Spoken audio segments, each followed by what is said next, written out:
meeting. 6 days, whatever. That 6 days was actually put in May 2014. Okay, when I'll put all these in May 2021. I just didn't know if I should actually make the adjustments to the bylaws until the minutes were approved. It's still the same on the website as it was. Which one to start? Yeah, might be able to, maybe in September, but. Oh, here we go. Okay. Yeah, good, no, that's, there's no direct date before.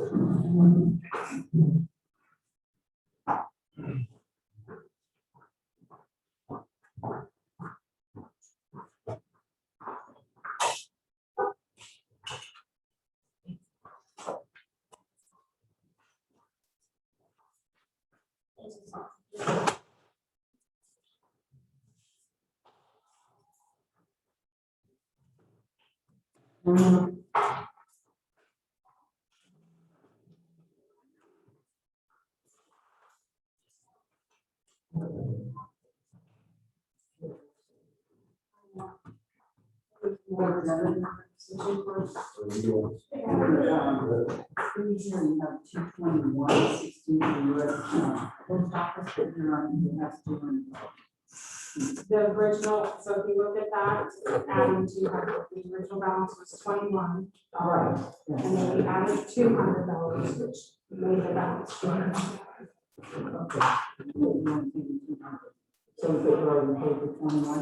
There, so technical goes as a business receipt, so what I have to do is take a screenshot of the balance before I added the money, and then a screenshot of the balance after I added it. Already had $21.16 or whatever it is in there.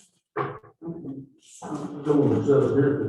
Well, I may have to step back if that's okay, so.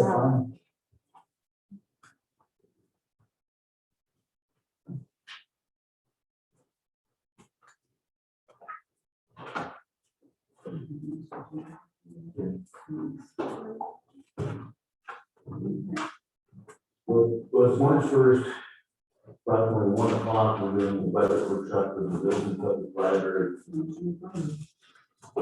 And excuse me, Jennifer, thank you. Just wanted to go ahead and start. Jennifer, first thing, do you have current hours, how many hours that you we have it, we have to follow the contract, so. Oh. We have. Yeah, it's in it. I called and talked to Jim McNeil, I want to make sure that this is being done. I move we approve the agenda as distributed. That's All those in favor? all I'm pointing out. No big deal. I don't mean that, but. Okay, you want to go over the budget? First on the business, then we do the budget. Yeah, we approved the preliminary one, so Jennifer and I and Lauren went to the Becky and Lindy, and there's some changes on that few that she's going to back me up on. The first thing, the reason why I'm asking for this, the hours, which you said they have changed, so that might influence our salary line. So we need to know what the new hours are for everybody. You need to know every individual person's hours that they work. Yeah, because that, for the year, so that we can plug it in, so we know, because right now, the current salary, with Heather being full-time, we're at 136,000, and the budget for 2022 is 134. So we'll be over, just by looking at that. Okay, I'm just trying to, so you're wanting the current hours now, that they're working now, or, That they're going to be for the whole year, that's how, well, it will change in October, because not right now, our summer reading, we have interns, so the hours that they're working now won't be the same No, as it's they will be in the October. projected hours for the coming. So you year. want the projected hours for October? right, like you want No. 2,080 hours a year. because you work full-time. Right. And then does somebody work like 25 hours, 20 hours, 15 hours a week? Okay, well, I don't have that information in front of me, so it would just need to try and find it.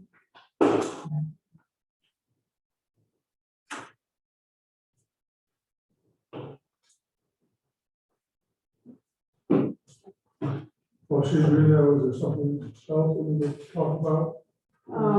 Let's see, yeah, On the big time? yeah, on the FICA, and, all the medical insurance, it did, go up again.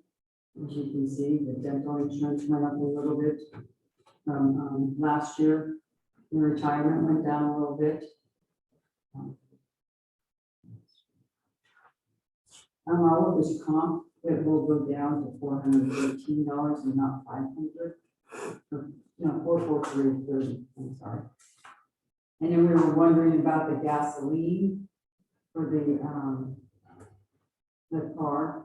We budgeted for 250, and I think Jennifer and I were talking about 500 possibly.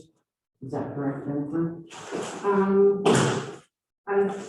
Yeah, we can put 500 in And there, then, how much gas is gonna go out. So, yeah, that's it, that was the issue there.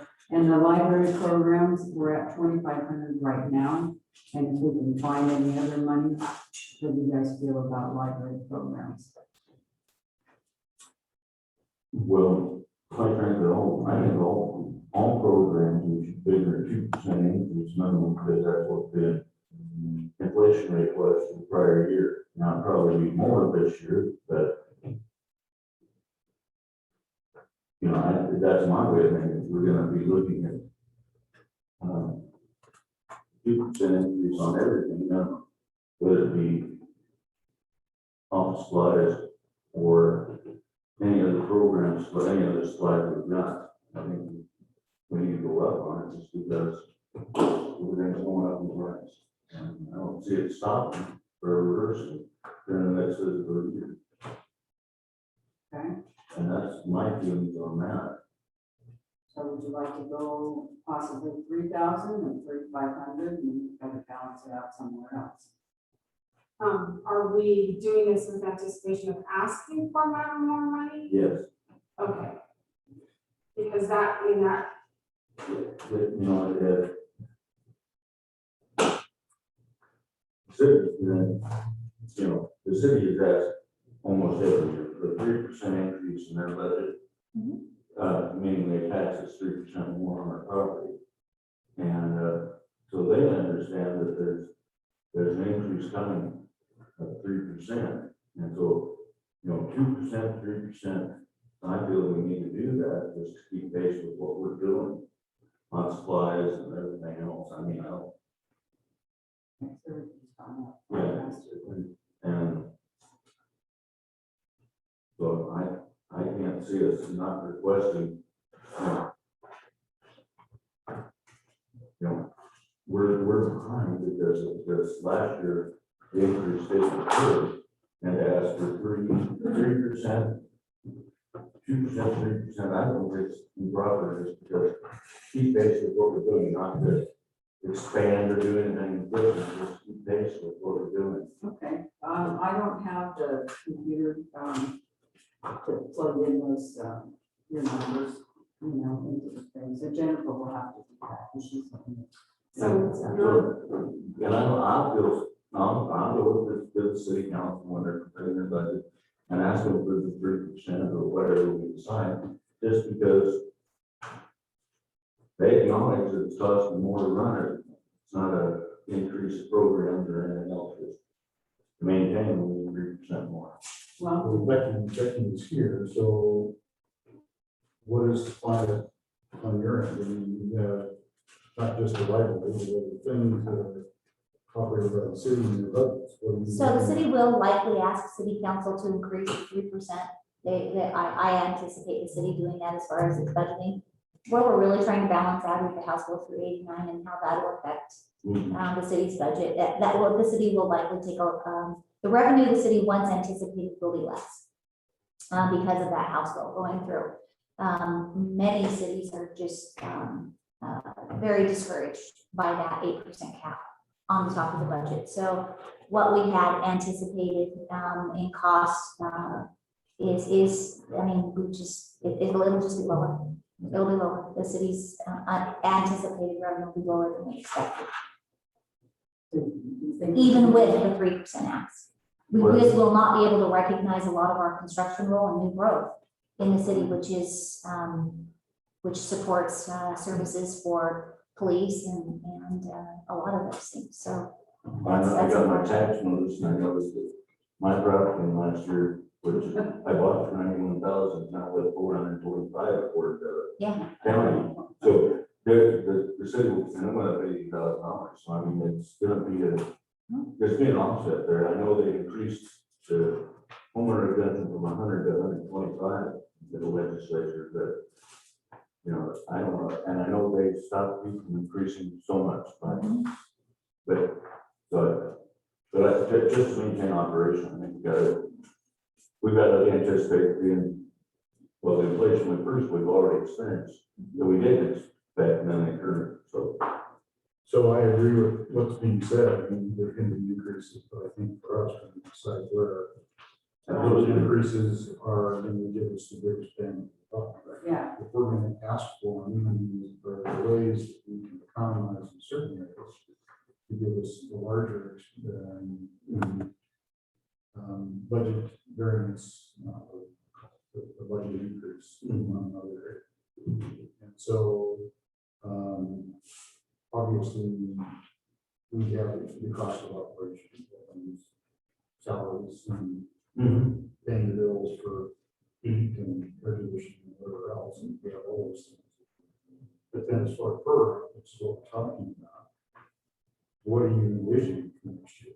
In terms of what is it that we're doing now that we're going to do for next year? What is it that we're going to stay status quo? What is your thought in terms of program?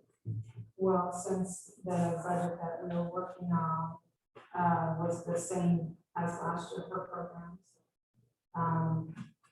we were planning on staying pretty close to the same unless we could get grants to fund additional programs, because I didn't anticipate any program.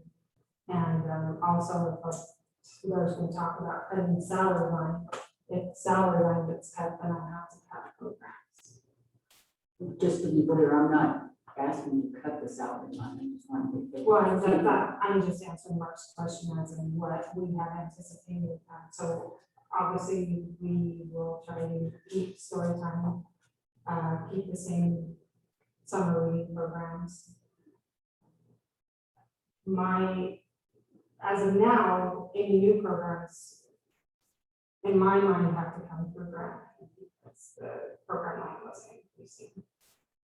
So, But in my opinion, from what I hear, is if we did increase it by $200 or $500 or however many dollars, then you would be able to add. There are programs waiting in the wings that you could online at some point during the next fiscal year. are you talking about online as in implement No, or just- put online as in? Just implement, As long as there's, yeah. As So long as the bottom line, I don't know if I can get into that, at least from my perspective. So what you're saying is keep, the last figure I didn't have a copy of this, what from, my parents didn't keep the printed copy from this meeting, so I'm going from. So the proposal is 3,000 for next year. Is that? Yeah, this is, That's what you're. Well, This yeah, is- it's easy. I mean, it's at 25 now, I would say 3,000 to 4,500. Isn't that what we're here for, is the programs, really, you know? I would say 3,000. Now, if Tank is going to ask for a 3% increase, that would be a $7,500 increase from the city. We had already in this one budget, we already assumed a $1,200, a little more than $1,200 increase. So it's $6,300, just under $6,300 possible in money. You're talking aggregate total, right? Yeah. Yeah. Okay. I mean, we're talking city, asking for 3%, it's 250. Yeah, I'm just making sure we're all on the same. So I mean, 3,000, 3,500, what whatever, it's a big chunk of it, but I would think it'd be worth it. So yes, I would support increasing it, whatever people. If we had additional funding and programs, we are short in adult education programs. So we would probably look to more of those adult training, adult education programs and your adults. That's where we're kind of lacking right now. So the budget then 33,000, 3,500, that's what it is that we're shoot for. 3,000 or, because it's at 2,500 now, 3,000 and 3,500.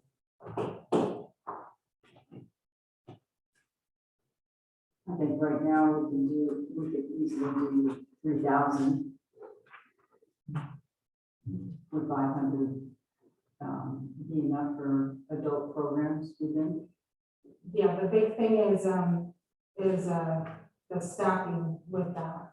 Because our programs are not cost intensive, but they are staff, like we're pretty good at economizing and finding those programs, like we partner with the university right now.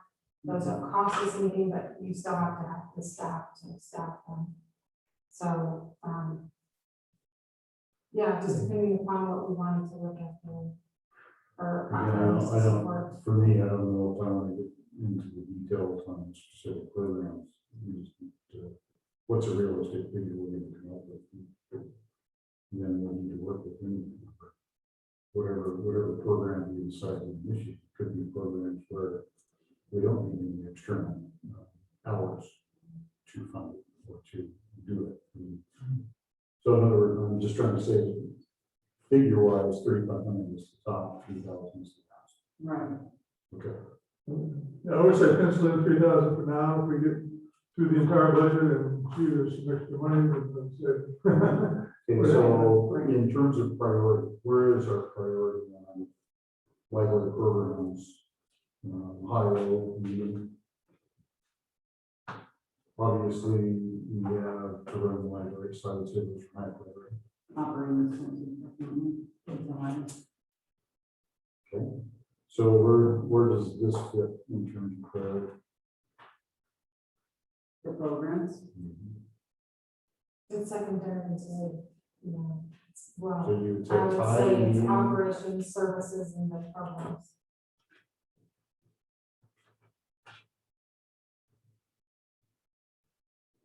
and services, so that we're aligned with the services. Services are the things that we offer in the library, such as collections, copying, internet. Those sorts of things.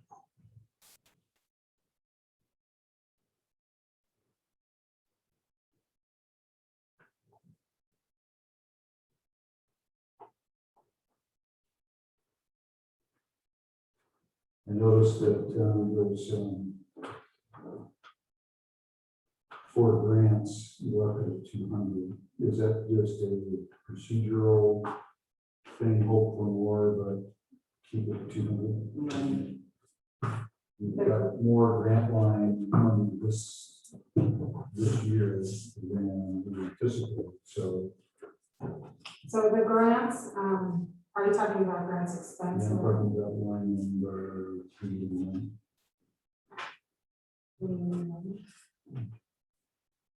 That's water. Oh, whoops, 315, excuse me. Fundraising library programs. That's not grants, that's just fundraising, anything that comes in, usually donations or what. Oh, works. They can do Very one, well. so, no, that's okay. That's my. So the grants expense line and the grants income line, we need to put numbers in there that are the same. So if we put, so basically those two lines cancel each other out. So when we submit the budget, if we put that we're gonna get $5,000 in grants, we'll put $5,000 in grants expense. So it changes the bottom line, but essentially doesn't change the bottom line because they just cancel each other. Grant is not always, it's something like that, so. Yes. Yeah, I've never gotten a grant that's not attached to an expenditure. Okay. Just long as that expenditure is more than grant. Well, sometimes there's a match, but that's factored in into the budget. Okay, and so, 3,790, what's the opposing line to that on the budget? The opposing line would be 660,410. Those are both at zero right now, but we will want to put in a dollar figure in there, just so that we don't have to amend the budget. And then just being aware that if we don't get those grants, we don't have a corresponding expense. So we do want to put a dollar figure in there. Okay. In terms- Good. in terms of the city, it's better for us to have they have to amend the budget if we go over it, but not if we go under it. Right. So in theory, we should put $1 million, we should put, You could put $10 million in grants, I just don't recommend you spend it unless you get. Right. What I mean is rather than just putting a total $100 in each line, we better put $10,000 in each line, so that the city doesn't have to amend the budget, because I'm not I sure. think it's important to be as realistic as possible on your budgeting, so if you're anticipating a couple $1,000s in grants coming in, then put a couple $1,000s in there. I wouldn't state your grant line. It can give some the appearance that you have more money to spend, and that can be a dangerous thing. So if you really think you're going to get some grant funding, then I would throw some money in there, because you want to make sure you have a place to receive the revenue so that you can spend it. Since they're offset. They offset, correct. It's the image of the document. And it doesn't, your grant line doesn't always have to offset to a grant line in your expenditures, but it should be accounted for somewhere in your expenditures line. So if you think you're gonna expend it in equipment, then it should be accounted for in equipment. So, for instance, in our current budget, some of the grant money is towards salaries. That dollar figure won't show up in grants expenses. But it is offset in salaries line. Yeah, that's what we've been trying to figure out, how to allocate in terms of this particular conversation. Not necessarily allocate, but to document, so that when we come to the session, we know how much of it is true salary and whatever, and how much of it is grant. Right, When I print it off, it's listed there, but you get it in the report each time. yeah, she does. What would you think the reasonable? I would say, we have quite a few grants this year, but it's because of COVID. I would say around 4,000, it's like Yeah. 4,000 to 5,000 is a reasonable amount. That would be for the library, I mean, the Suffolk Foundation, Right. so if library grants, 4,000, it sounds good. Yeah, 4,000 to 5,000 or 5,000. Yeah. What do people want, 4 or 5? Let's go for 4. You wanna go 5? Good. Yeah, well, Well, that means she's gotta go get them. well, yeah. That, yeah, I mean, Well, if you guys want 5, you can put 5 in there. I mean, It's not an egregious 10,000 is going to be 200. Right. Yeah, versus 4, it's kind of academic. Put 5 in each line. Alright. So 5 in the grant expense line and 5 in the grant income line. Right.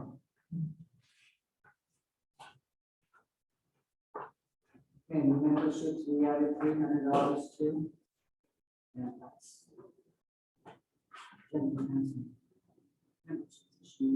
Yeah, that's for like Idaho Library Association. Sometimes the grants that we apply for require that we're members, like the Libraries Transforming Communities grant, we had to be an ALA member or an ARXL, which is the Association of Rural or Small Libraries, and so we have to like memberships to those. But the grant was $3,000, so the $150 for memberships was. so we weren't to get a grant, we on that, we just check out, just not pay it next year. Well, there is value in having, in being a part of those groups, especially like in the Association for Rural Small Libraries. There's a lot of training that you can get if you're members. I have a library association, same thing. There's conventions and things like that.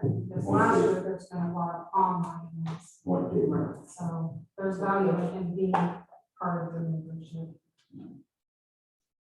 And our supplies, and that's still at 3,500, and that's acceptable, is it? I have a question on, Which one? on the supplies. Mhm. So how much of that 3,500 that we expended this year was specifically for COVID? And then we have to do that next year? I know there are some separate areas here that we've got COVID remarks, but in other words, is $3,500 in the transition to? I think I could make $3,500 work. We didn't have a lot of COVID expenses that weren't offset by grants. Most of the COVID expenses, you'll find those were offset by grants. We are using, because there was that big expenditure the previous year, we are using up supplies that were bought ahead. But we will not have that happen next year. Okay, can you kind of outline for me what's in that $3,500? This seems pretty high for the library ourselves. Honestly, I'm just asking, what is it? What is it? So it includes any supplies, office supplies, cleaning supplies. The bulk of that will be in collections, processing and supplies. That's where a lot of our expenses. So book jacket covers, the tape that goes on, the book repair materials, all the different labels and stickers that we have to put on the books, the barcodes. If we order new library cards, those all go in that line. In addition to, like I said, the cleaning supplies, office supplies, the general maintenance supplies, all of those supplies are in there. So unfortunately, library collections processing and supplies are expensive, but of course you can't just get those from Amazon or Walmart. So when you do a Demco order, which is where you get a lot of, for 400 to 500 bucks at a time. We have to tape every book, label every book. That's where a lot of that cost is. Working on that supply. Training certification, we have $250 for that, $750. Get some training and certifications. Are you agree with that?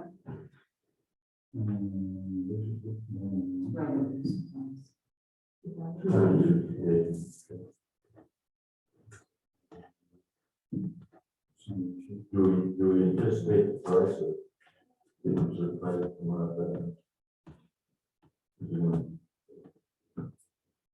Whether it's training, just normal library training and new policies and procedures and new ways of doing things in the library. It's conferences, those types of You things. expect to go with that next one? Yes, this Do is, you? yeah. Because we've been lucky that a lot of the training and conferences have been online and they've been offering them for free, but with COVID going, And then the uniforms went down by $25 because Jennifer is doing different uniforms. we're gonna do away with requiring them to wear the black t-shirts. They just get faded in ugly. So we'll keep them up in that line for name tags and for the specific collaboratives and the new program shirts that they issue each year. And we have name tags in mind, so we have, the red liners are the name tags, so it's still pretty easy to identify who another way is. And the auto repair, we don't know if they're maintenance on the van. And we don't put a lot of mileage on it. So I do need to get it done and see if we're going to need tires. That's what I anticipate an issue with needing tires, but I'm concerned with Halloween, July of this. The building, something we understand, 27.5 or 27.50. I know it's an older building, but I believe that some of the maintenance we have done was in part due to things. So what is that 27.50 for? What is that? Building maintenance and repair. Can you help break that down? they kind of overlap quite a bit that I am aware of maintenance repairs. So maintenance would be getting the the HVAC unit service, basic upkeep, maintenance. Are you on a program or do you have someone who comes in? We did have, for HVAC, we did have somebody that was coming in, they were a lot higher, so I'm currently shopping, trying to find a different HVAC person. Since we do have carryover, those lines don't get spent, then we can carry it to the next line or to the next year. It is an old building, we do have a lot of issues with it. We're kind of doing a lot of it ourselves right now. And so that's why the cost isn't that high. This year, we haven't spent a ton. Current budget. But I do anticipate us having air conditioner problems again this year. We do every year.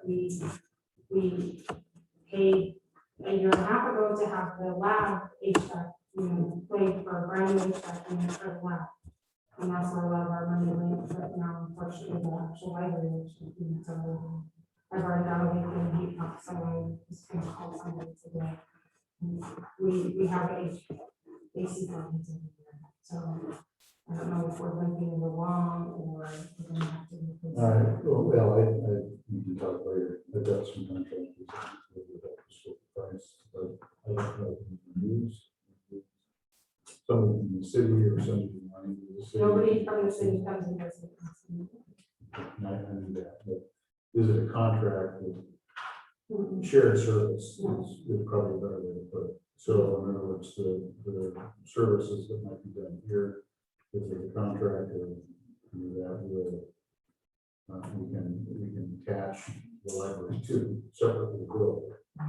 But with the volume of work that the city might require on their facilities, might give us a better price than just one contract. Becky, who do you guys use for HVAC right now? It's, Is it Carl or yeah, I can't remember the name of the business. And that's who we use, and he's very high. Yeah. So that's why I'm shopping, I mean. I'm I looking for have something cheaper. I have some alliances and firms in that business. That might be able to work us. Having replaced, Pardon? having replaced heating and air conditioning. More in terms That I of have. evaluation. That I have. If we lose air conditioning, like 750, No. if the heating goes out, as far as we lift them along, and I all for let them along, don't get me wrong. No, I think that's not an emergency starter for us. Because No, I just- those things that cost money. I just asked him to have it broken down because I wasn't sure what that. Gotcha. And that if you do have a contractor that you use and you're comfortable with a minor contractor. That if you want to give me the names, I'll look for that. It's Carter, just the name, Carter Carter. Comfort Systems. Yes, That's what I was gonna call him. yeah, I know, quite a lot of people. Yes. Whether they would work still. I'm just gonna shop a couple. We don't really need somebody to come out and do like change filters, we do that. But I need somebody basically on. You're looking up. Yeah, and I would trust if you recommend this. So to the amount. I don't think I can just have the amount, but. Thank you. So we're okay with the maintenance at 2750 and the repairs at 3500. And the security, went up to $600, it's only $50 jump. Is that, We're in the contract. and then there's 4200 for, that just jumped up, there's nothing she did that number at all, from, went up $700 from last year. And that will actually reflect in this year too, so we'll be over budget in that line this year, but I would count for that. So can I see your mind?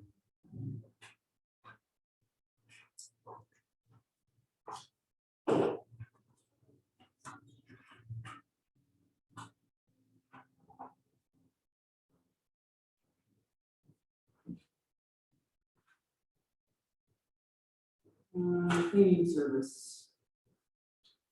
So about $500, because I think they're doing a lot of it themselves. What are you paying to have done? What's that? What are you paying to have done? So the exterior windows, the carpets cleaned, and then I hire someone, try to hire someone twice a week and do a deep clean.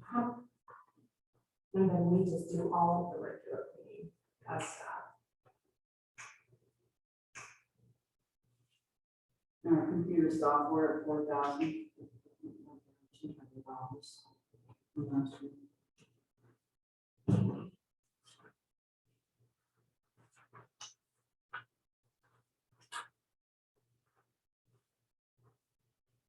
Got the computer support, you said it went down $1,000 because you're doing a lot of in-house. Is that correct? So Heather's doing the tech support on that. Yes, but I'm keeping that high because, if Heather leaves, then we're back to doing the contract, because I can't do that, so Heather and I do most of it now, but Data access going down up $100. Liability insurance, there's nothing we can do about that line. that's about the same. No. Office equipment, I think, Jennifer says they're getting more money to help service them, is that correct?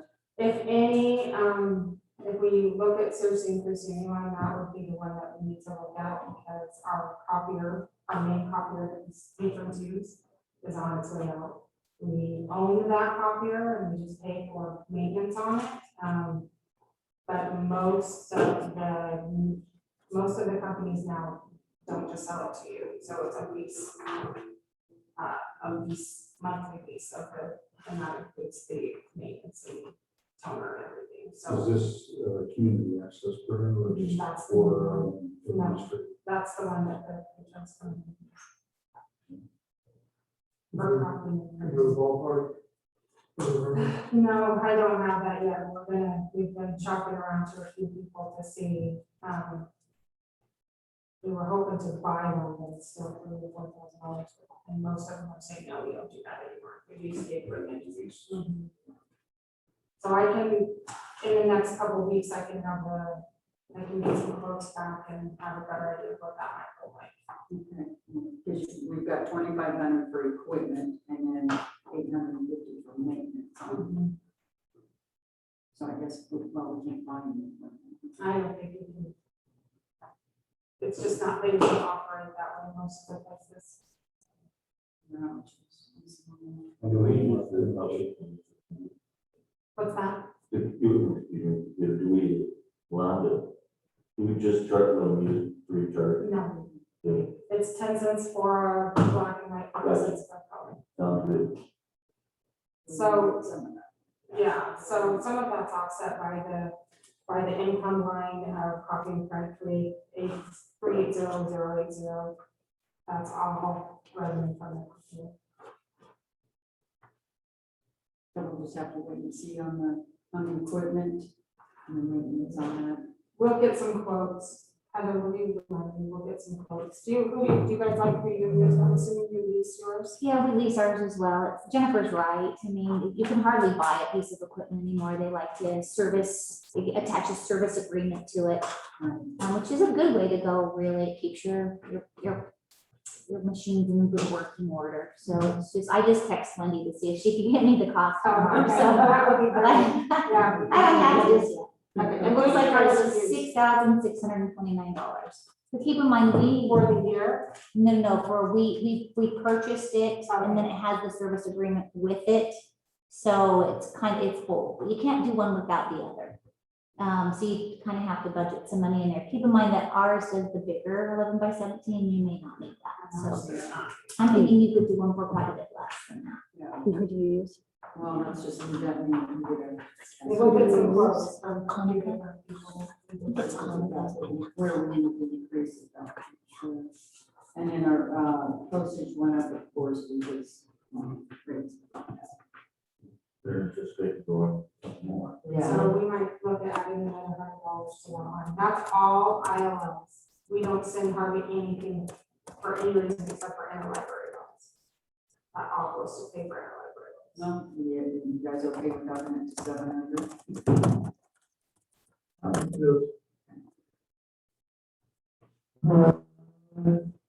And our water bill went up, of course. Yeah. it's in the-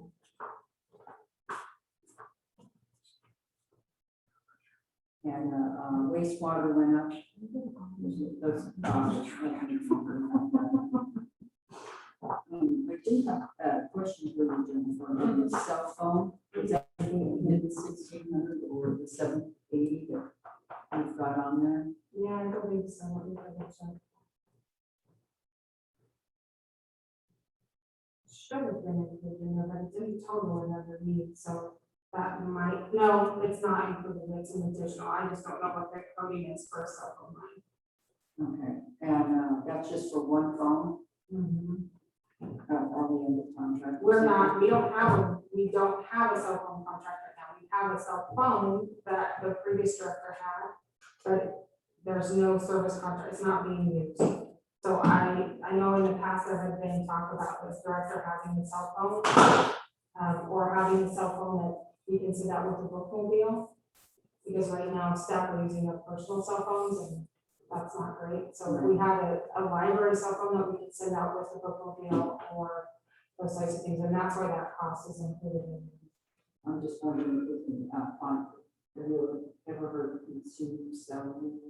No. Can't say that very well. And they're a lot cheaper.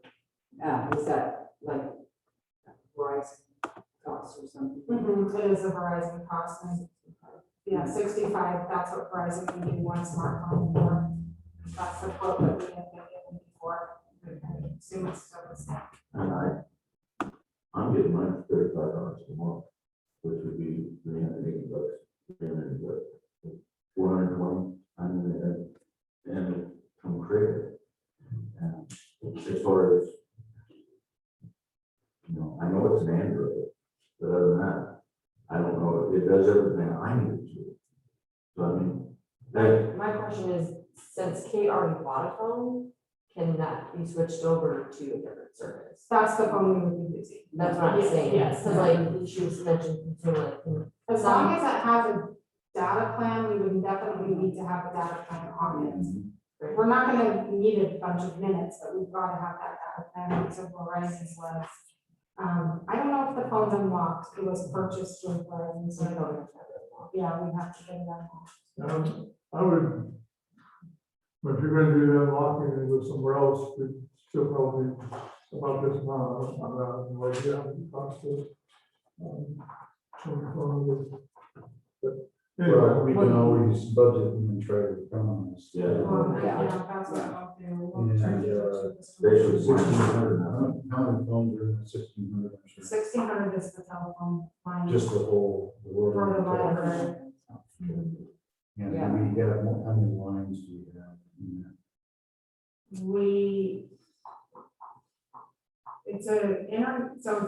It's not lines, it's a voice over IP phone system. That's what I was saying. So you center that. Okay.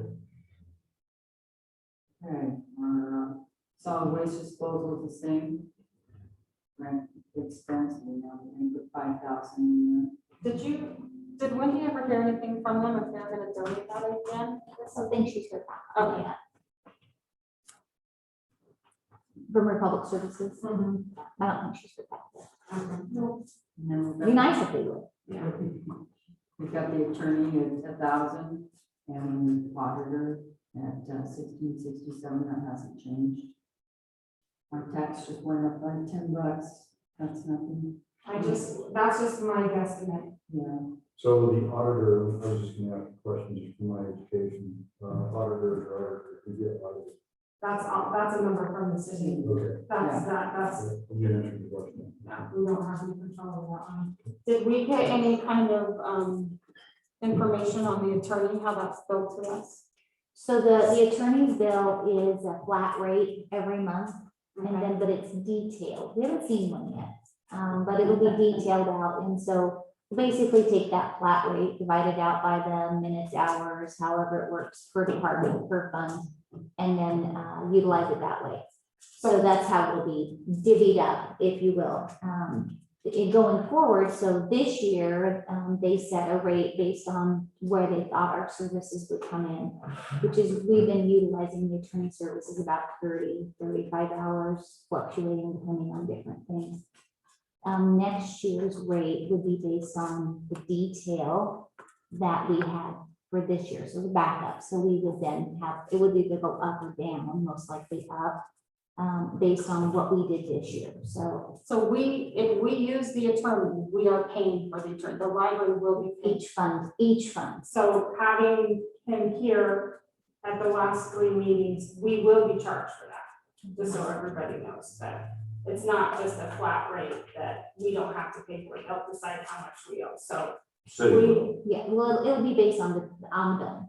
Right, so if we've already used 40 hours. six to 7 hours, the one was 3.5, so we've got to be aware of how much we're spending, because if we are at 175, which number she turned out at 6, then we're already, getting. we're over budget. Yeah, so I'm just asking, who's inviting the attorney to? I am, and as per, we were instructed by the insurance guy, any board member could utilize the attorney. And so that's where the basis of it is. And I invited him here. And As to that, and part of the reason is that we've been trying to understand what the financial relationship is. And we have not had a firm accounting of that until just now. And I'm still not sure I fully understand it. But we will be charged, and the board did vote with the last time we had the attorney situation, the board did vote that nobody was allowed to spend dollars without the board approval. Just reminding you guys of that, because we are going to be pushing budget on our attorney. So, if I may, please, so you won't be billed, if the city changes its estimate, I don't know how much time the prior attorney spent on library activities, $1,000. But if the city changes its allocation of, because is there an administrative here's also for the library, the city administrator? But that's for salaries, Sure. that's. So if the city decides that they're going to allocate administrative costs differently once the price, that's one thing. But the library in the current year will not ever be getting a bill from our office for time spent. The library is covered under general retainer. So for this year, the amount has been set. And so it's not costing you. You're not being billed by the hour. If the city decides that we should change the allocation, I guess that conversation can happen. My guess is that So the city will take I think it's $5,250, $5,250, and it will look at the detailed bill that comes in, because each fund in the library, the planning and zoning, water, sewer pays a portion of that bill. And so it will be divided, if you will, accordingly, because right now the general fund isn't set up just to absorb the bill, which is probably more like what you're describing, and then build out through that line that you're looking at called contribution to overhead. Right, so it wasn't designed that way last year, so it would function that way this year. You see what I'm saying?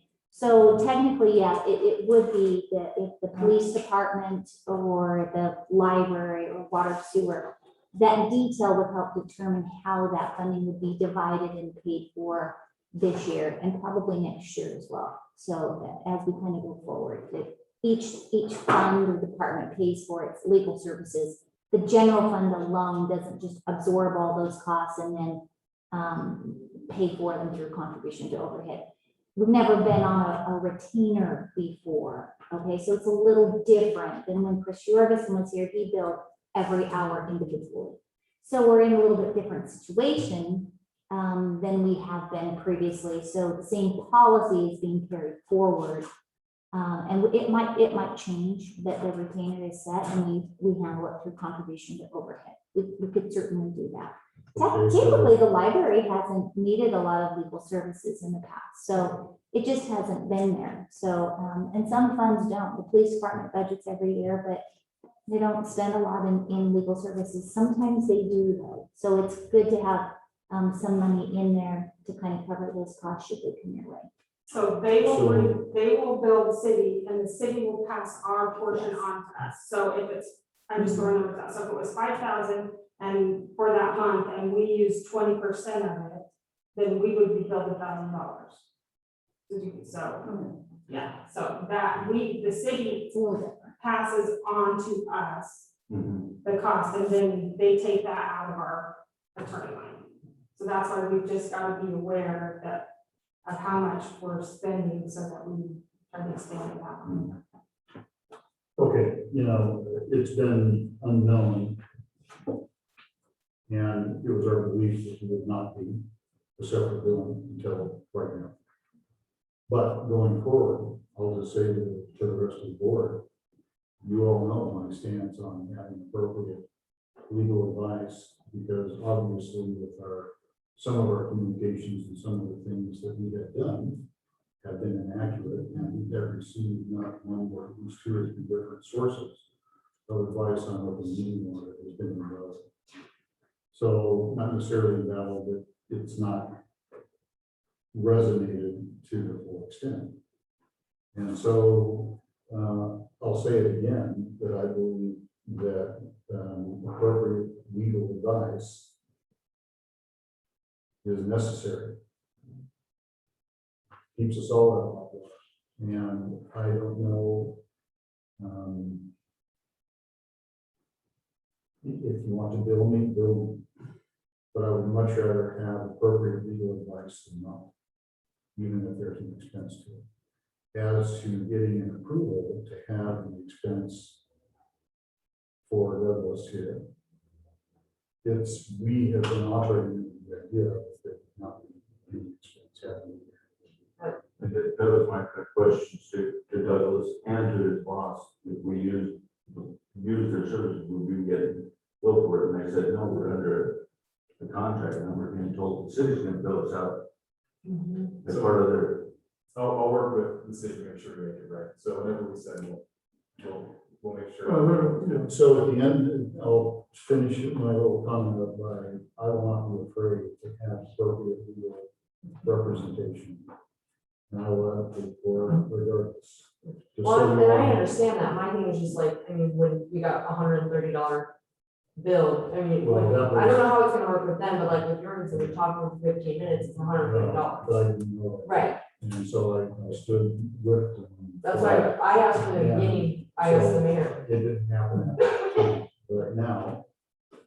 And while Guy Print represented deals good advice, he wasn't an attorney. He also doesn't represent the city who we all work with. Not that he's a bad advice, but I think there's an appropriate advice that we should be eager to have in our bid deck, Right. regardless of the cost. And until we get together as a board, I think it's even more important. Because, the open meeting law and some of the things that have been flying around. That's the reason that I requested you be here today, is to help us clarify that from a legal perspective. Two things here. What Douglas and his associates, whoever said is true, they're not gonna bill us. It's city policy that we're dealing with now, so it's not that you or anybody else misrepresented what you do. No. You were clear on that. It's internal politics with the city, so we're not saying, we're not saying And like I said, we'll work together to make sure that. And, so the other thing on open meeting things, that's mainly between meetings, so, having them here, whatever, but anyway, if we're having a meeting, then we don't have to worry about open meeting law, because we're having a meeting, it's stuff in between those. But I think we need clarity on all of that. None of us want to misstep. Okay.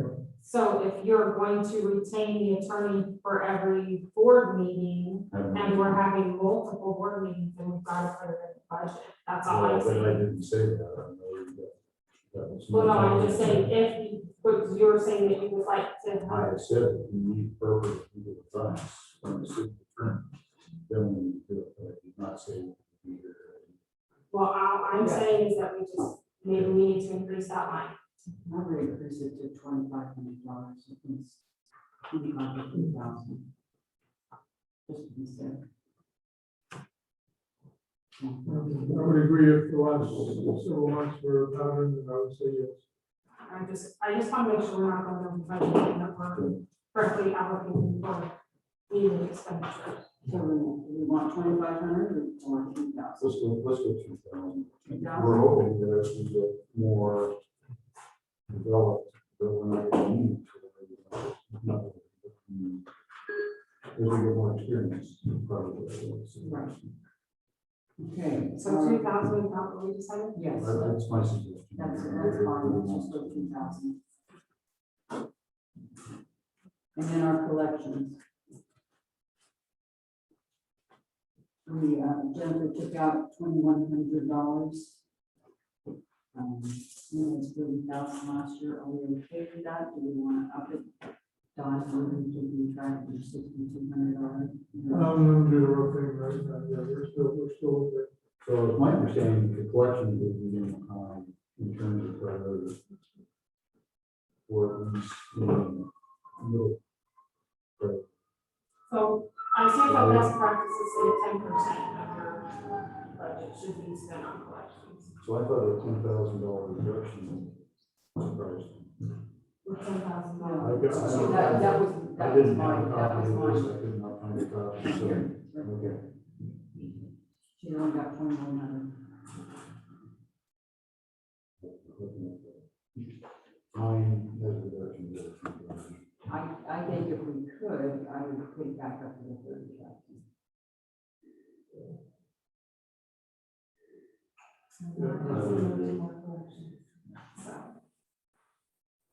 So put it up to 30 even.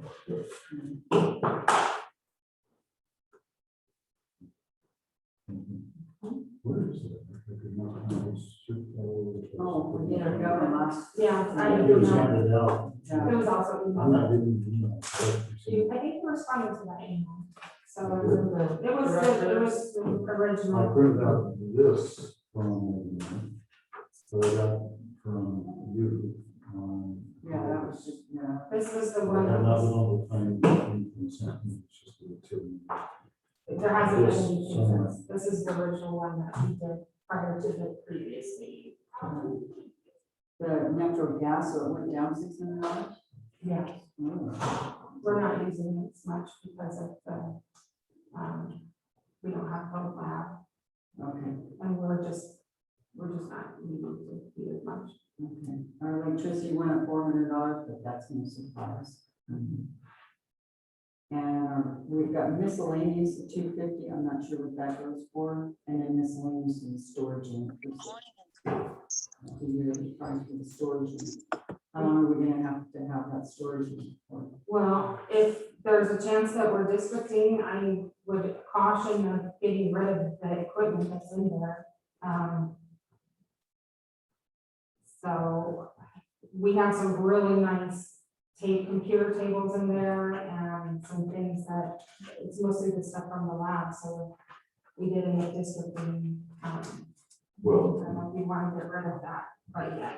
Plus we if you store our, go district, and remember everything belongs to the city, right, so it's city property. So we don't need it, store it, whatever you want to do, I don't care if they have to store it.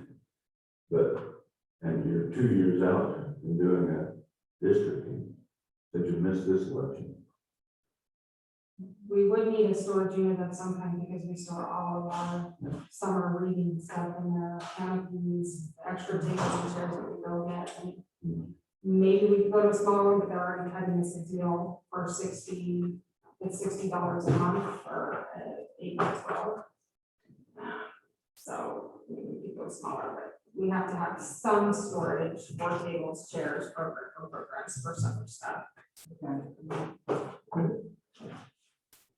So on the salary, you know, the 131, 741 was the salary. So there's no change for that. I mean, we have about 2,400, you know, with a 3% increase in the property tax collection revenue, the tax asking for, what we're asking for. Ignoring grants, which that's either, we would gain a little, we gain, approximately $57 on workman's comp. Then paying $250 more for gasoline, $500 more in library programs, $100 more in postage, $1,000 more in attorneys, $2,100 more in collections. Might be off there a little bit, but we're looking at about $2,400 of income that is not allocated, you know what I mean? Another way to figure out whether we're gonna get the offset increase. Where we're gonna. Well, if we do get 7,500 more, of course, we already had some of that, we've already asked for some of that. And so, like I said, 62, 5406, and from workman's comp, we're getting 5670, and, you know, and where we would be going, so it's about $6,300 as a budget, we added, you know, just under 4,000.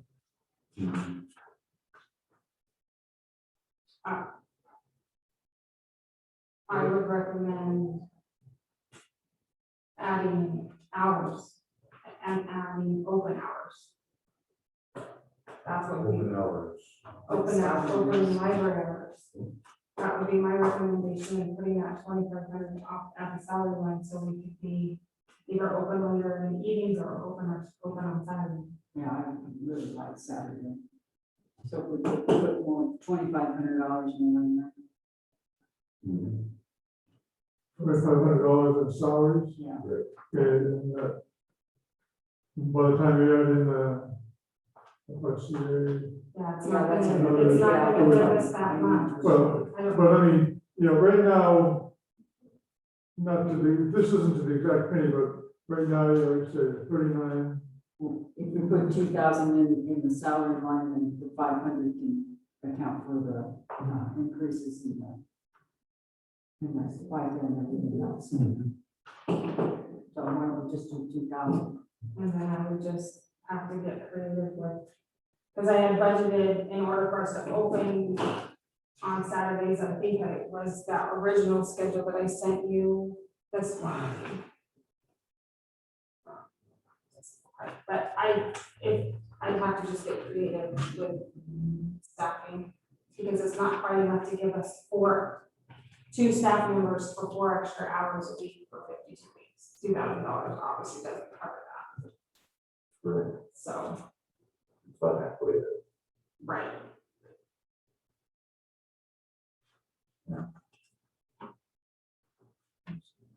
So our budget, the budget we're going to say, kind of question the amount, $7,500 more, $7,500 more. something like that.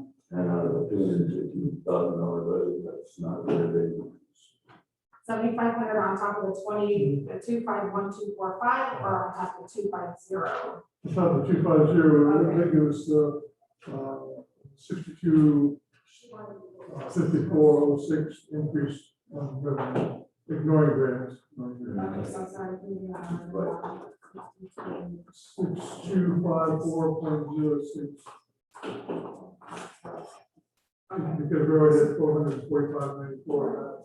So just for clarification, you didn't include your grants in the 250, correct? That's additional Right. revenue. Yeah. Okay, so I want to make sure. Yeah.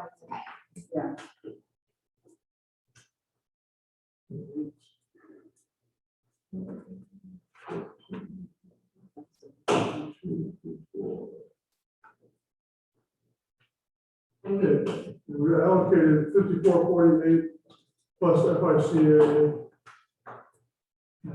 6,200, so we're about $800. Some of that obviously is FICA. Okay. But I would say, Usually the nickels and dimes at the end, I just put in collections, that's why that. is normally like 71 cents or something, so. I would say.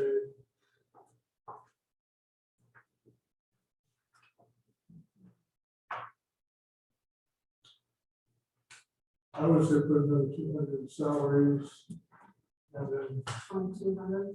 I would say 2,200 salaries, obviously, FRCA goes up with that, and whatever else, I don't know if there's anything else much good. And then, right, to round it out, put the rest in collections, whether the odd dollars would be in collections.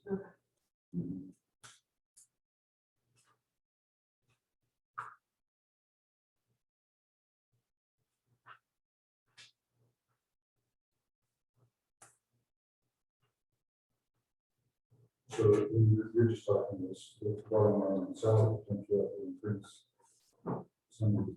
So- Yeah, so she may not. That's what I would say, If we're talking 2,000 aggregate. It won't change those. Because they're all going to be part-time.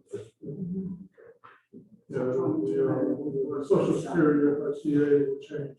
And that's why, like I say, it's still, it's still several hundred below what it is, just going up, by FRCA.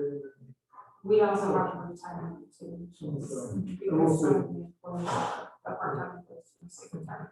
But I would just, But Let's see anyway, how it works out. that's a marker. yeah, all right. And so someone will print this as change, and it'll be on the agenda Tuesday. Where's the doc? Yeah. So doctor, that is. The only other thing I really wanted to talk to you guys about is that, we tabled it till next time, it was opening on Saturdays. We really like to have Saturdays, because I don't see that we're really being accessible to most of our residents that work, the whole family works. They're not able to get to the library at all. Well, I'd like to remind us, we have to put this on our agenda and have to stick to that, those kind of things are not. Oh, it's not on? No, it's not. So. We'll not take- None. I don't know. So, Bylaws. oh, okay. Well, that doesn't include the bylaws. Well, we don't have any action on this yet, so. No, this is It's not- just a discussion. Yeah, it's just a discussion. I went through, as part of bylaws, so we're moving through bylaws. I went through them at quite length. I don't see anything stand out like I went through, talked about in last meeting. It sounds like we have, when I talk about getting information from Jennifer, I can see if you can put it in or doing minutes at all. Zoom. I haven't received any of the administrative memos. So I don't know if this was just. Well, I'll have all the minutes from the meetings at the regular scheduled meeting. And you did get those. I haven't received, so I don't know if it's some. For the last meeting, we haven't received. No, what I'm saying is for the last two special meetings, I'll have those minutes at the regular meeting. So you were looking at the minutes at the last regular meeting. You have them on your That's computer. because I printed them up on the website. We were scrolling on. I've got them, so I'm not sure what's, I I don't know what the glitch is. I printed these out. So there's obviously some sort of glitch that Jennifer, Maybe. you check. I'm just saying. Can you, when you get an email, can you just reply that you got it and I'll. And on this one, I just didn't find it. It's probably, I replied to you, I'm sure it's probably. The one thing, if we're talking about bylaws, the one thing which I would suggest, we consider changing, and I'm not sure why we're ever exactly in there since. I find the exact place, is the election of officers, and free nominal freeze, subsection 1, organization of the board. The terms of people in December 31st, in the calendar year, if the mayor and city council does not appoint somebody, then that person stays on until they're successfully appointed. But the normal thing is, well, do in December 31st. And so in this one, it says, list the officers shall be elected each year at the regular meeting in October. They shall take the office following January 1st.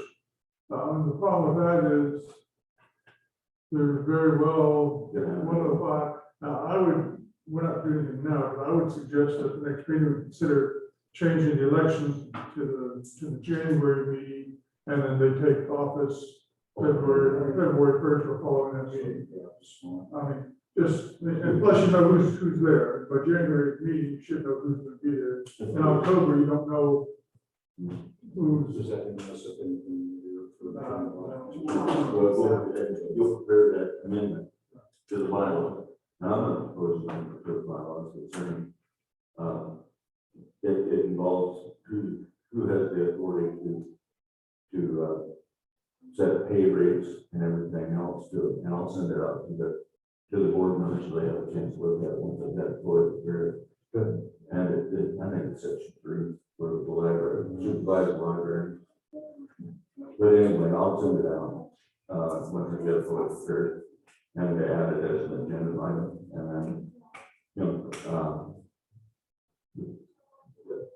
we'll.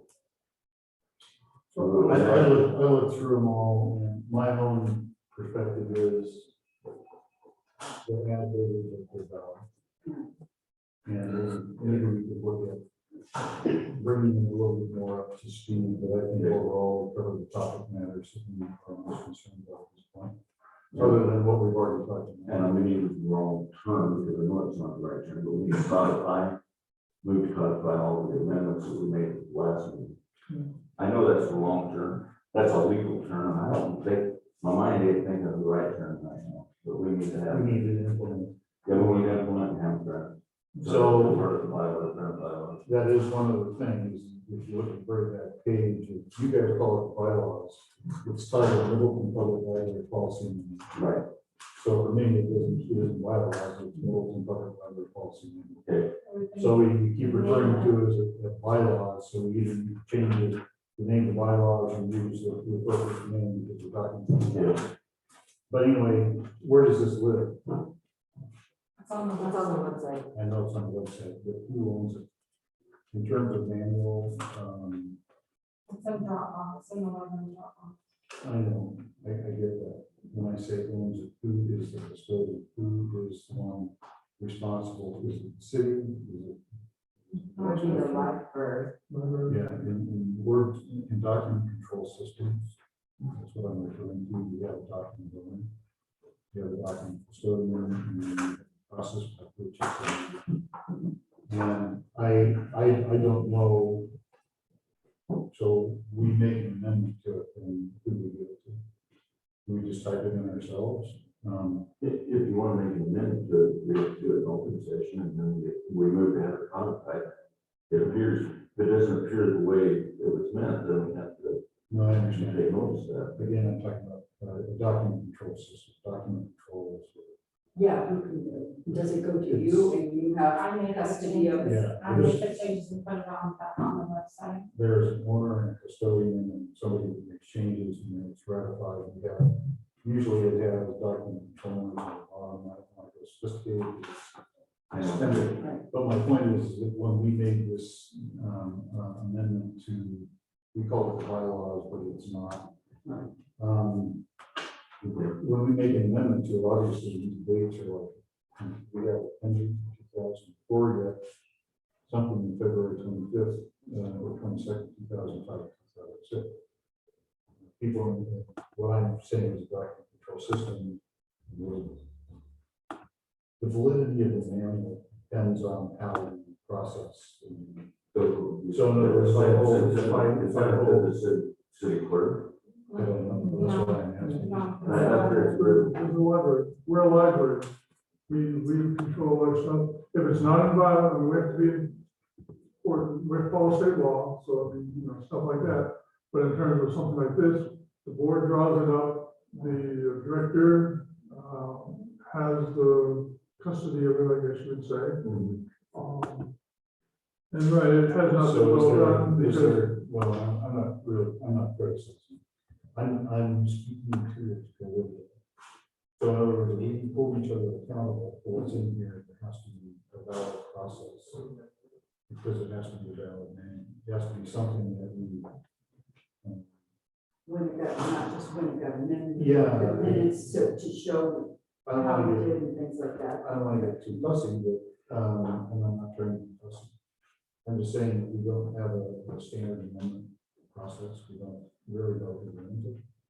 I would imagine it's the director, but the director is in here as in terms of role, subordinate to the board. And yet we also refer to the city in terms of city policy and so on. And so there are entities within this policy manual that have inputs, they also have procedures for them. And so I guess it's a question, it's not a pointing a finger at anybody. Is that the manual needs to live somewhere and somebody needs to own it. And I just don't think that is.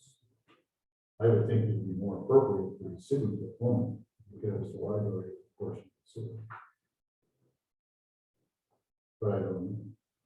I'm not sure what the origins of the manual were or what it is that.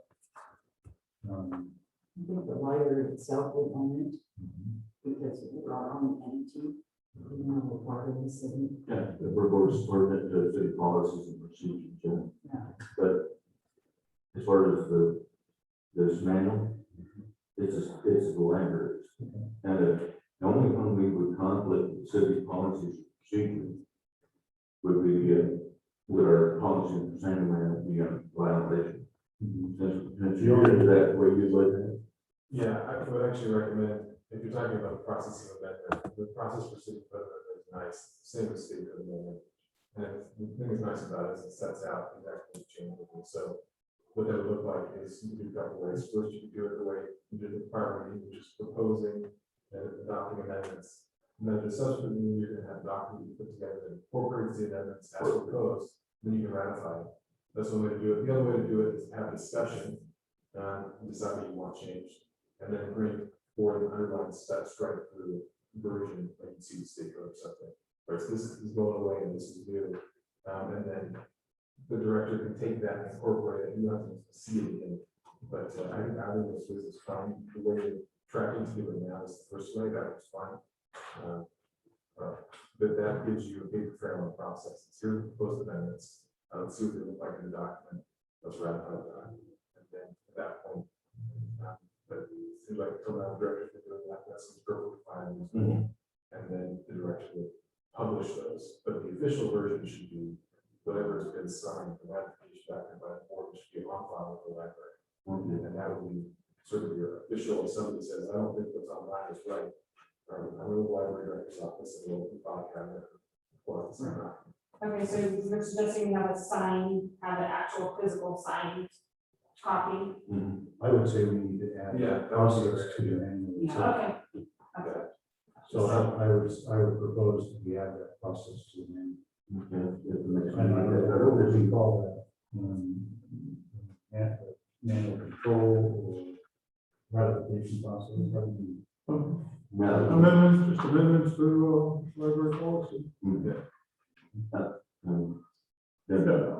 once the printed to come out before the board again, and we agree that that's the way it was, and then we go forward from that. okay, so next meeting, it sounds like there'll be some new proposed changes to this, so I will not bring finalized copy to the next meeting, because there's still gonna be some changes made next meeting, so it will be the next meeting before the Well, finalized the copy. ones Yeah. that we did last meeting. we come- Still make come those, forward. and then, okay, so we would just, Yeah.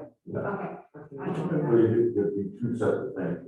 Okay. All right, I will do that. Yeah. If anybody else wants history, in 2012, these were bylaws. State wanted everything as library policy, and so sometime during her 2 years director. She just changed the name. Became the policy manager, which is fine. So should we? I just leave it the way it is now. I would say the board, We need to refer to it then. yeah, we need to start doing that. But it did change then, and usage definitely changed with it. But the board didn't approve it, she just did. That would be my assumption, she did a lot of things. But Yes. Fundamentally, anyway, we'll just use Middleton Library policy manual from now on. Yeah. I was gonna point out, because you guys have just said that you want to make sure that you're doing, what's in the manual, or, yeah, the library policy manual, so number 3, Roman numeral 3, number 4, says the board selects and fixes their salaries and duties with the approval of city council. I don't think that, that's being done for city council. So you'll either want to start running that through city council or take that on. I Fixes think their salaries. that's, Isn't that the salaries that you guys did in 2019, they weren't ratified by the city council, is that what you're talking about? I The scale. I don't know. Oh, wait. I may have a proposal on that, but yeah, we'll look at Okay, that. all right. Yeah, the director's salary is a little more per the city. Part of that is the last mayor, because the last mayor, the times would change, the director's salary budget process, you just say, this is the new salary, here's some money to cover it. That did happen. he did a lot. And then recognizing that in July, the actual state law changes so that all hiring is done by the director. It doesn't go Correct. for the library report at all But that's right, Just change on the the- hire. Then, on the hiring. That doesn't mean sets the salaries or gives pay increases, it says they can hire. And that's the state law.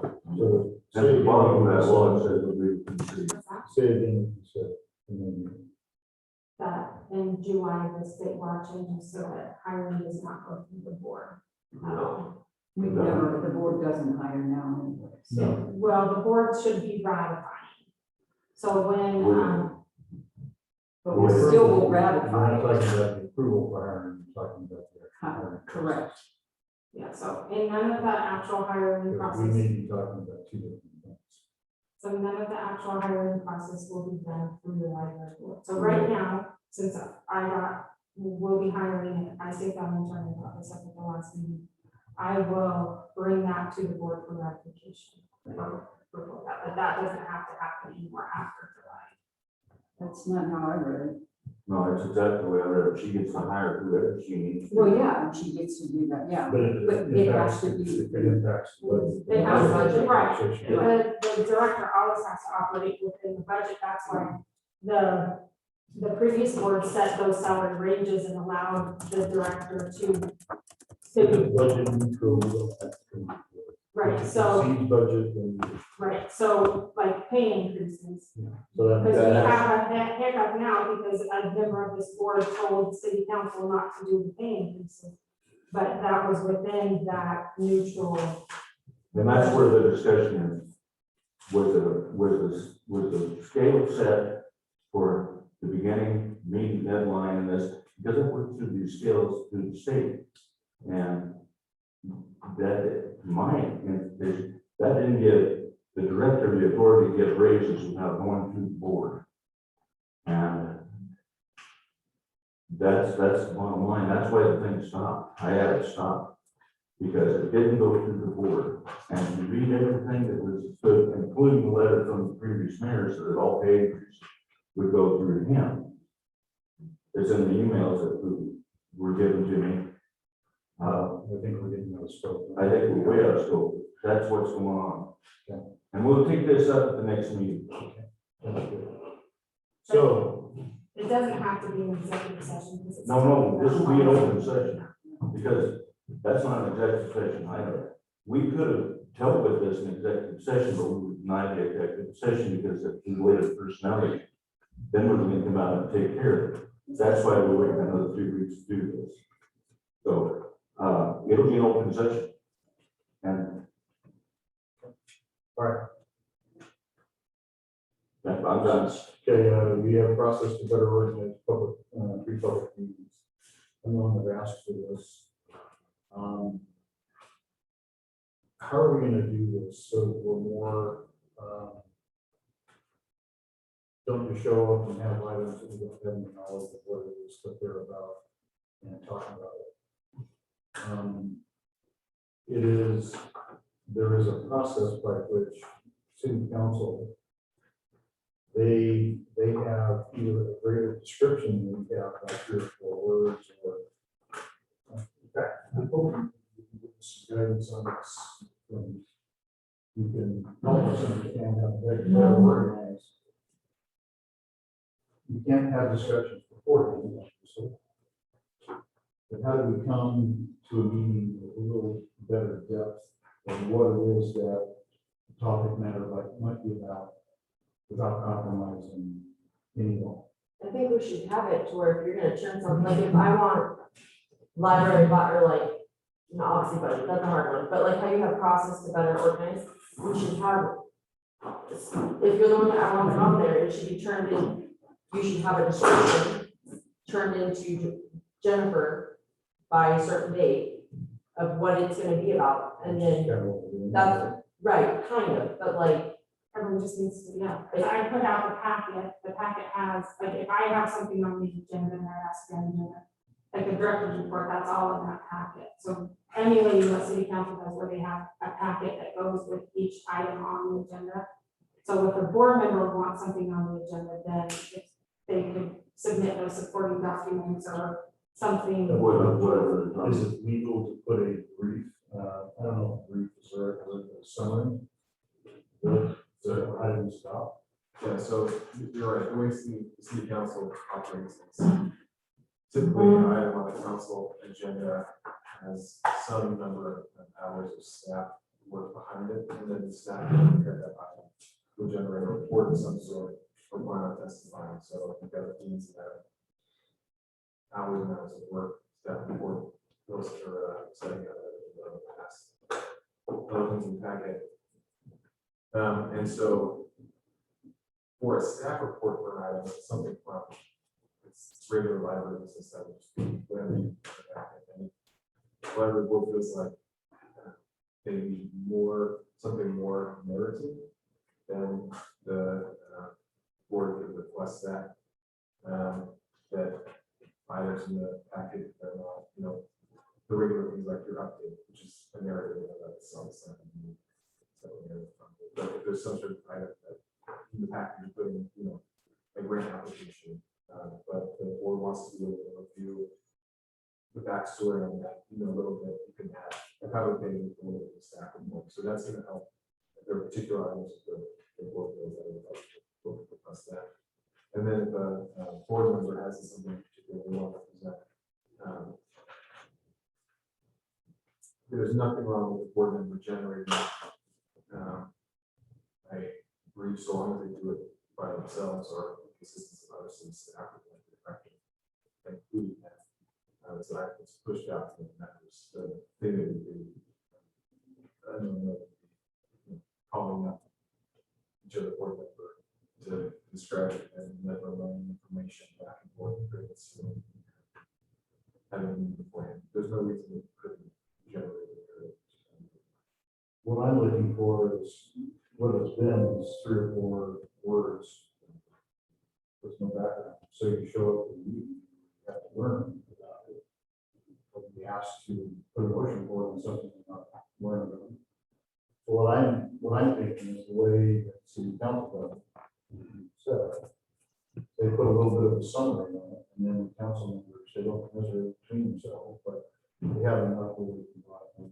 So it's easy, we should right by the subdivision before they can take a look at code, whatever this thing is. But then when they get there, they are offered the opportunity for discussion. And that particular item. And there's one that presents information on that particular item. So in other words, they have to do the research on their own, based on whether someone is with the notes, or with the mysteries.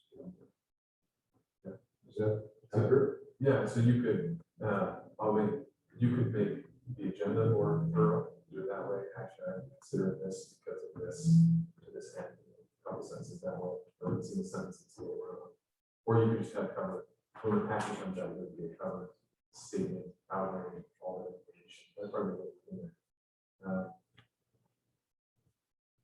And then, you don't do anything quasi-judicial, city council would be told not to ratify subdivision, those two. But for legislative items, the council can, something like that. So the answer is essentially this: you can increase the information you have through one of the agenda items, or you can increase the information you have through a cover letter. It goes in the political staff report for an item, and the staff, Jennifer, so they will be asked for that for some particular category. So, and then if another board member said that, and I would like to see that for that board member for presentation, and somewhere else. Quick question. So, I mean, we have a meeting coming up. We put the time and date online and post whatever. We put an agenda online, posted wherever. That's all that we have to do. I mean, if we're going to send a letter out, we're going to consider being open on Saturdays. Here are two thoughts why this might be. If someone asked Jennifer to send that out as part of her cover letter, that would not have to be posted online. If she sent it out as directed to board members, there's two sentences. Not as much detail. Yeah, the detail, but for the public, there would be the agenda would say library hours, library days and hours, or something, or library hours on Saturday, whatever the agenda item said. But as a part of her package she sent to us, she could have, if I asked her, please put in these two things about being open on Saturday, whatever they are. She can do that and not have to post that online with the agenda or not. You understand what I mean? I think so. So there's city council posts the whole packet. There's a benefit that the actual requirement of the meeting is that the agenda is posted, given the public reasonable notices was going to discuss the action items we identified as action items. Now, the public can make a request for records or documents to be considered the upcoming library for the meeting. You have to provide an email as long as they're public records. So it seems that the preferable thing to do is just to have the open for the packet that gives everyone access. That way, if you somehow your emails on the list, you can just go down with it. And then the injunction related to YouTube through Jennifer. So the point at which you have meeting is where quorum is deliberated. And so you can have a serial meeting, which is where you deliberate through the big vote. So someone can be something, Jennifer, she passes it along, we can get back, she passes it to two people, this sort of thing, and you can have a deliberation, even though it's occurring over multiple incidents over some period of time. You can't do that. Again, library staff or one of you can push out information to everybody so long as you do not then reply at all and engage in discussion about it. So if you want to increase the hours to have it on Saturday and you have thoughts, what I would recommend is you provide that to Jennifer. She includes your thoughts as part of the cover letter and staff report when it goes out. Here are your thoughts.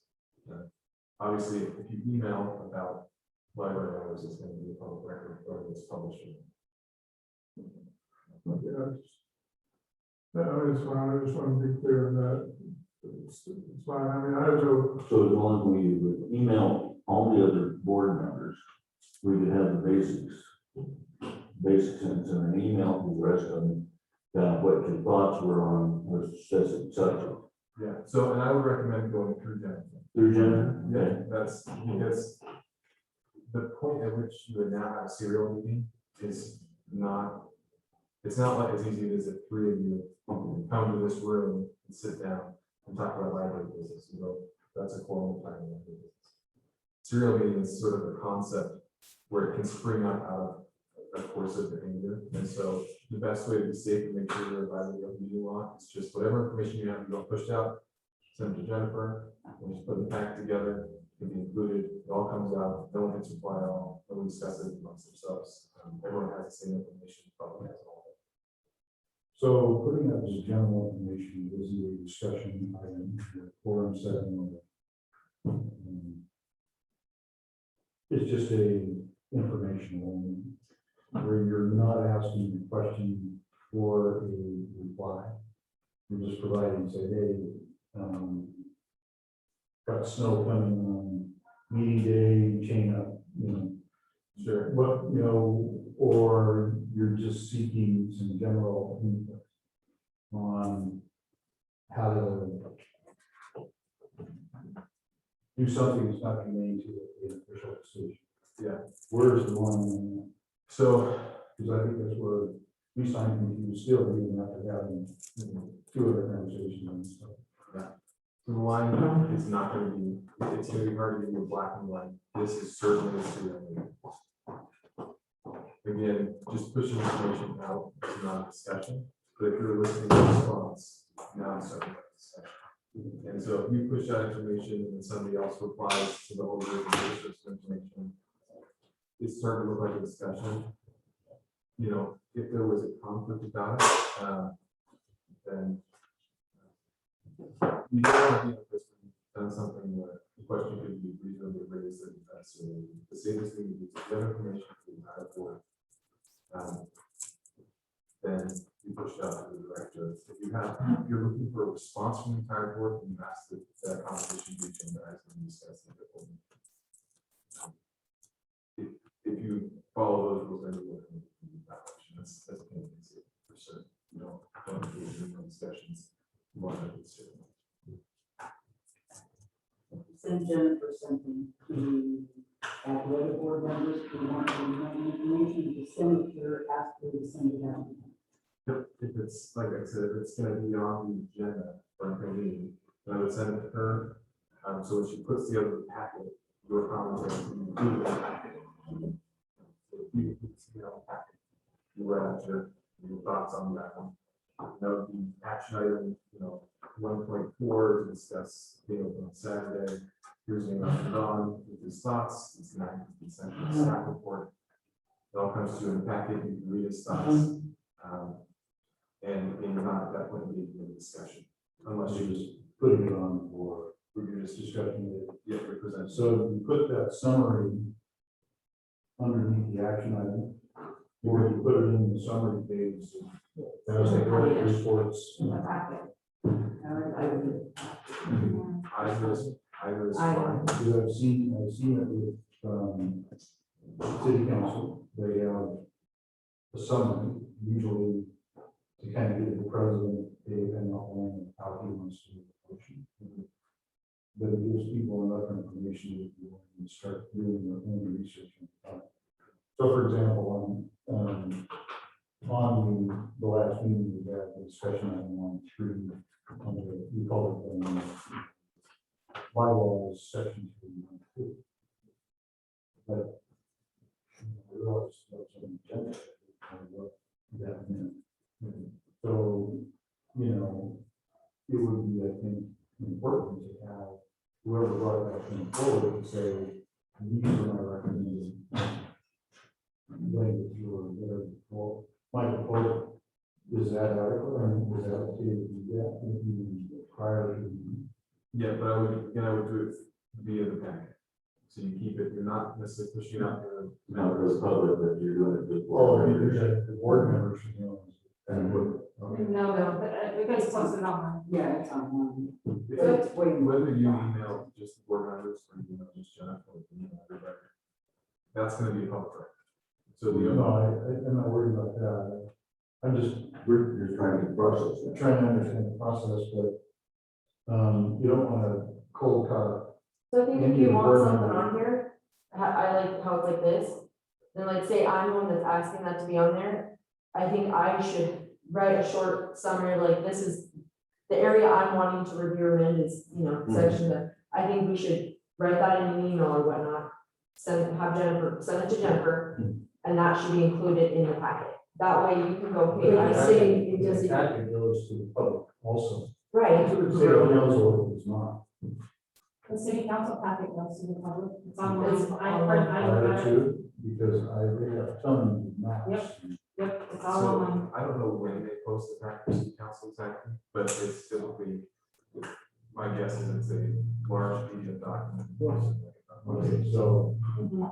then the whole thing goes. Yeah, I look at the city council. one. I don't care, I Twenty-four, just want to 20 understand the process, because I am sick and tired. yeah, that's why, before we Let's talked not about that. budget it. I think that if you're gonna have something on there, personally, I think we should send something to Jennifer about what it exactly, so that, And what's our expectation for having it on the agenda, answered in summary? yeah, And so that way we will individually come Like, with Tom sent his amendment, Right. and he'll explain it right after what the amendment's gonna be. we'll send it to Jennifer, and she'll put it in the packet, so when she sends that packet out, I can go, okay, because I've been printing, but then I can, item this, and then I scroll down a little bit through it, so I find that item, and I can read on what it's about, and that's how it should be. The obligation on you for action items is whatever we have has to reasonably inform the public about what we're about. So, like when you see a long council item, if there's a annexation, rezone, and a preliminary plat application, you're gonna have a bigger action, item, because if you leave those off the public and say it was an annexation, I don't know if that's reasonable. So, I think it's reasonable to have consider, various ones, bylaws, that was the public know, bylaws, or whatever level of specificity is possible. Okay. And I think the attorney's suggestion is good to get in the habit of looking online, because all of the agenda and packet is posted online, and then that way, if there is an email hiccup, then you still have access to that information. So there's not any of the, like, maybe it's kicking it into your junk folder or something, but it's there. Just so long as we know to do that before we need to rather than expect to get an email. Well, just plan on it, and then the emails are always. Send it out, And and we then should- it's still there. If you have this 30, goes to prepare the agenda 30, goes to before she leaves for just the end of it. And then anytime after 5:00, 5:30, it will be posted online, you can go online and look. And then you look at it till Tuesday, when we have a meeting. You can print it out. No, it sounds great, it's one little process. So the other thing is when the director gets the item from a trustee, it'll be addressed to all of us.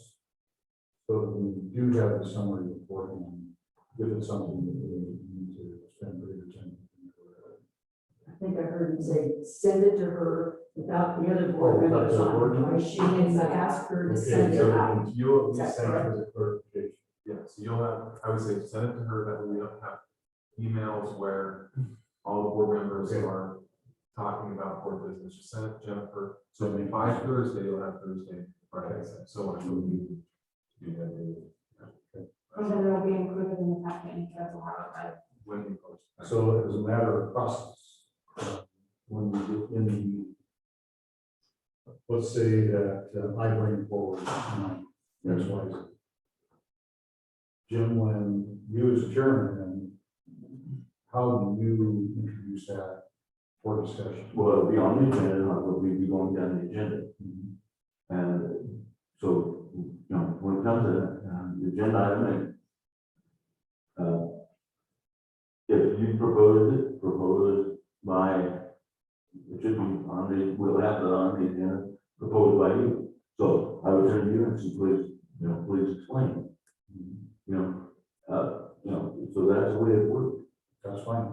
long as, is that, again, it's all a matter of understanding. Whenever you put something forward, I told them how long we put our names on. Is that- Yeah, that's what And I, used to do. yeah, and I have been, because I know for sure it's been coming from somebody having putting their name on it. And Over here. Yeah.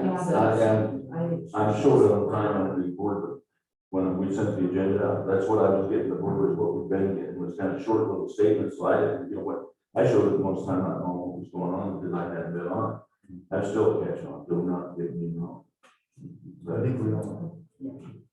So, okay, you also said in the email to us all, you had some examples of open law concerns. Yeah, so we'll have to put that on the agenda for the next meeting, is to address that meeting issues, and then the way you fix those meeting issues, you address it, and say, oops, we're noting on the record that we're, emails got out of hand, and acknowledging that, and not gonna do it in the future. So we'll do that at the subsequent meeting.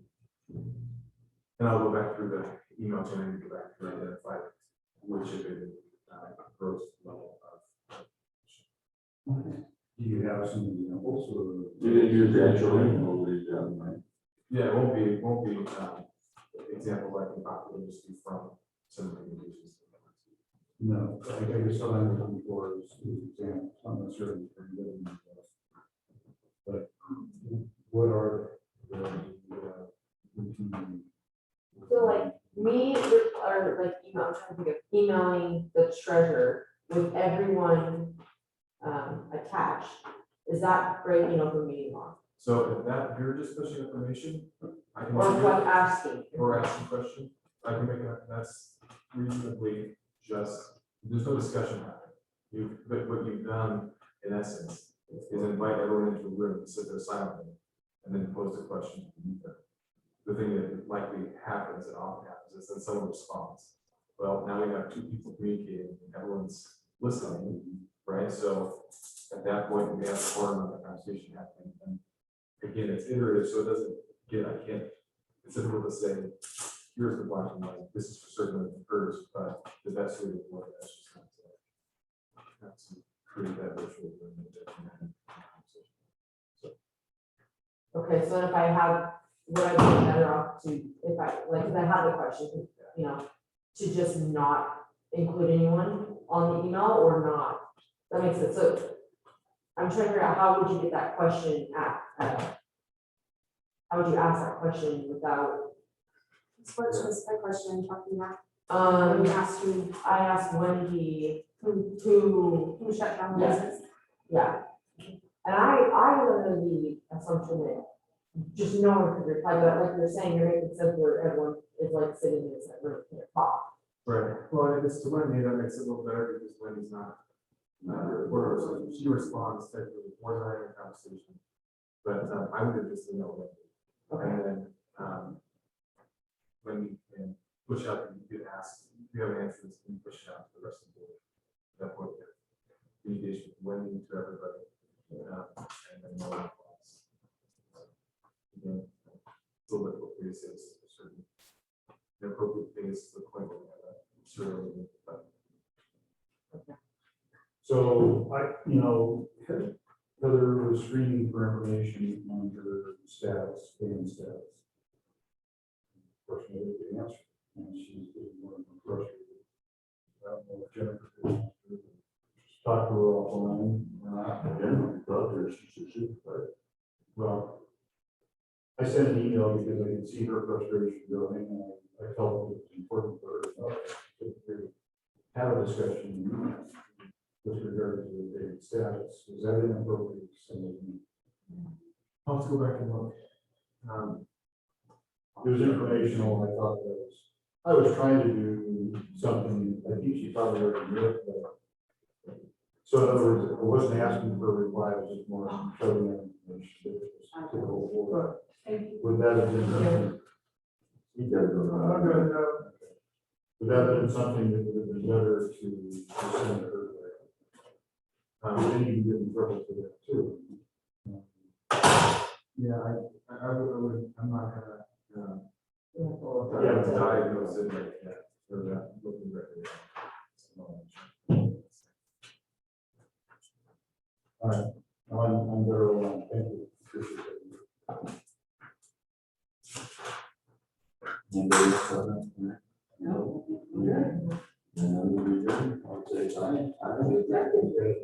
Yeah. Second, we're up. They, somebody stepped up, you know, put the chairs back where they were, and moved the table back where they were. Who did the door one down? What's that?